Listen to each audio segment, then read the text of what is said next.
so upset and cried to husband. He, angry at his mom, talked to her then came home with the usual, can you guess it? She can't imagine why I'd be upset.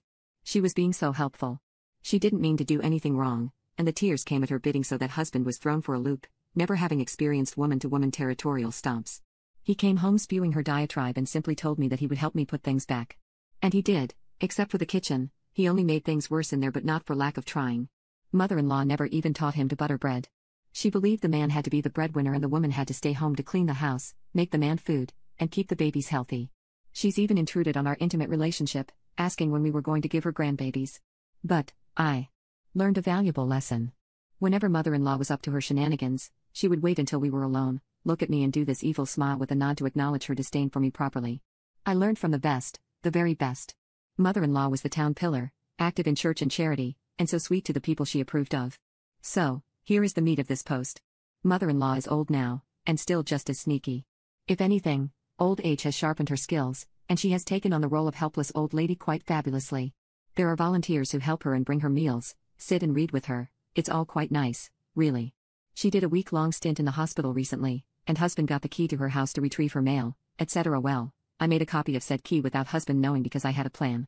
During that week, I took some time off work, I was so sick, don't you know, and let myself into her house to rearrange, clean her kitchen. I also threw away some broken porcelain and other items because they weren't necessary, took pictures off the walls and put them in the closet. Then I rearranged the linen closet, the coat closet, mother-in-law's closet and her bathrooms. Both of them. I left the living room mostly alone, sadly, but I didn't want husband to catch on. Then, on the day husband was supposed to pick her up from the hospital and bring her home, I offered to help husband clean her house for her homecoming. He was mildly surprised at my offer but I said I've decided to let bygones be bygones. I will help, then get out of the way so husband could help mother-in-law get settled in. She can mostly live by herself, with a little help every day from Itsna and Hubs to check in on her. So we cleaned, mopped, and vacuumed. Got everything sparkly and clean. I went with husband to fetch his mom and sat in the back seat.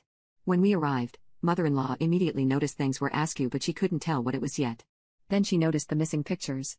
Mother-in-law. What did you do with my pictures? Husband and me, what do you mean? Mother-in-law, you stole my pictures. Me, oh my, no mother-in-law, I helped husband clean and that's all. Husband confirmed that is all I did. I asked if she'd like some tea, and she yelled at me to stay out of her kitchen. She went in herself and screamed what had we done? I looked at husband all puzzled and husband repeated that he and I only cleaned the counters and dishes, and mopped. Mother-in-law was livid, so I told husband that my presence must be upsetting to her, so maybe I should leave. Husband was confused because he had no idea why his mom was acting so outwardly hostile to me and agreed. So I cheerfully told mother-in-law that I'd be on my way and husband could call me when he's ready to be picked up. That's all husband heard, he didn't see me smile at mother-in-law because he was facing my back. And you all, I nodded at her with her very own signature nod. She was livid. Husband told me on the way home hours later that she had accused me of all sorts of things, and that's when I said the poor dear's mind must be going. He agrees, the poor thing is getting so old, after all. She should have been nicer to me. I get to help pick her nursing home, and I know very well how to play the helpful supportive role. Thanks mother-in-law.